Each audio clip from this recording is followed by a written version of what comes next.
Pet Sematary is a story of a big city doctor that moves his family to rural Maine in the promise of a better life. But when tragedy strikes, he'll do anything to keep that promise, even if it means undoing death. I think it was the human element to it and its relatability. I mean, the premise about, the fear coming from the fear of death or the fear of losing a loved one is such a universal theme that everyone can relate to. And Dennis and I are fans of horror movies that stem from the characters and from the themes, and that the horror is sort of a metaphor for what these people are going through. Yeah, you bring the horror in with you. It's not some extraneous concept, it's something that comes from within. We made a big push to trust the book, to trust the original story. It's a timeless story. And so a lot of our notes really were about getting things back to the original novel and being respectful to that. A, because we're huge Stephen King fans, but B, because that just seems to work. Fans really seem to respond to being true to material, especially nowadays in the age of like Game of Thrones and Harry Potter. The more time you have to really build upon the world and be, true to the nature, fans and audience members really respect that. So that was a big part of our push.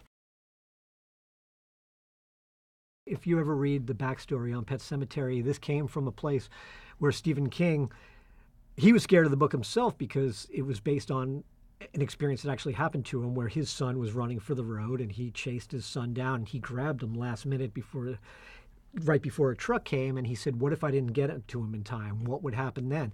And this whole story came out of that fear. What would happen if he didn't grab his kid in time?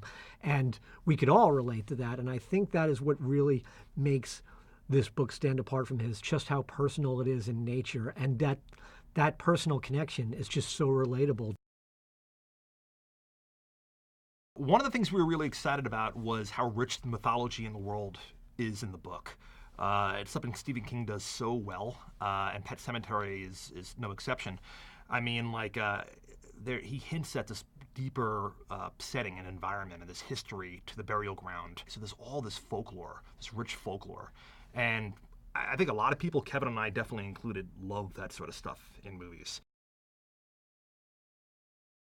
We have been big fans of Jason Clarke his entire career. He's one of those everyday men that you see in movies, and he blends in so well, yet he's always the standout. And Jason was so interesting because he was such a fan of the book and of Stephen King that he was the guy that every weekend was calling us up on the phone saying, hey guys, I just read this chapter a 10th time, or I just read the book a 3rd time, and there's an amazing line that Lewis says that we have to get in on Monday when we shoot. We have to get this line in.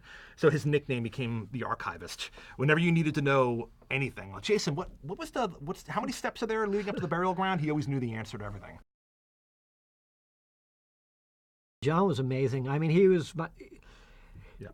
the choice for this role. I mean, he's got the perfect balance for Jud, this man that kind of comes with this, sweet, welcoming man that could have this bond with this young girl, but he's got dark secrets. He's got a troubled past. He's got things he's not sharing. And just looking at John Lithgow, physicality, he fit the role perfectly. Just Jud, the towering man. 2-time Oscar nominee, but the guy's made 1,000 films. And people like that are just a pleasure to work with.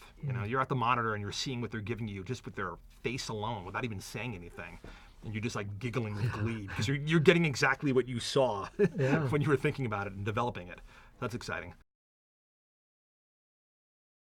Amy is one of those just great actors, and she's a great director, great producer, great writer. And we knew Amy had the depth and the chops to really pull this off. But it's a tough role. I mean, Amy, that role is like a roller coaster ride emotionally. I mean, she has to have all these heavy scenes dealing with her sister and stuff. And Amy just knocked it out of the park. I mean, she could turn it on like that. She could go from 0 to 10 in like a second. She's been like an indie darling for so long. She pops up in all these great iconic independent horror movies. When we saw Jate, it was just she just had this commanding presence, especially with the dark scenes where we didn't even know where it was coming from. There was a time where we were okay, she must have been prepped for this or whatever. And then we were on set one day, and then somebody asked like her mom about it, like, hey, what'd you do to train her for the role? And her mom was like, oh no, the directors must have directed her, because like I don't know where she gets, but so I don't know where she was getting this from, but she just had a natural understanding of where to go for that role. I don't know where it was coming from. You'd yell cut, and then she'd just be like, hey guys, dancing around and when's like lunch? Wanting to go to the craft service table and get some chocolate and stuff, and we were like, oh, she's just a kid. She's not, the spawn of Satan. She's a kid. Yeah. It is a challenge working with cats, but it actually was way easier than I thought it was going to be, because going in, I didn't think you could train a cat, because like I can't even. We have 5 cats between us, and like not all in the same place. I've got 3. He's got 2. But yeah. But like it's just. I can't get my cats to do anything. Like they scratch, the furniture, and I can't get them to stop. But like we can't train them, so I don't know how they do it. So I just always believed you couldn't train cats, and then like we show up on set, and like this team was amazing.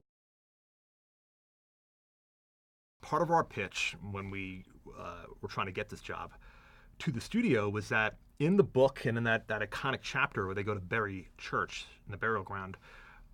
You definitely feel a difference between when you're on one side of the deadfall and when you're on the other side of the deadfall. So it really was, it's like you're in the woods, and then you go over this deadfall, and now the woods is starting to get darker and creepier and more ancient, And so we wanted to have a look for that. We wanted to have a division to where the audience could actually aesthetically feel that. So it just made sense to say, you know what? Everything on the previous side of the deadfall we'll really shoot in actual woods, on location behind the house we were shooting at. But then they also built the burial ground, and they built it, 2 or 3 stories high. They had the whole ancient staircase leading to it. And when you were standing on it, you were about 3 stories above this fake forest that they had built. So you really felt like you were in the location. So that was one of the highlights of shooting, was really getting to go from the practical woods to then like all the stage woods, and just to see the feel that it had on all the cast. Yeah. I think any horror movie that stems from the characters, we love concept-driven horror, but we always like movies where the characters bring the horror with them, anything that's a metaphor, any horror movie that you could take the horror out of and it still works well as a drama, those are the sort of movies that we always look for. This movie has a lot of elements audiences have not seen before in a horror movie. We've gone back to the book, and we've come up with some great, fresh, new takes on some of the scariest elements of that story.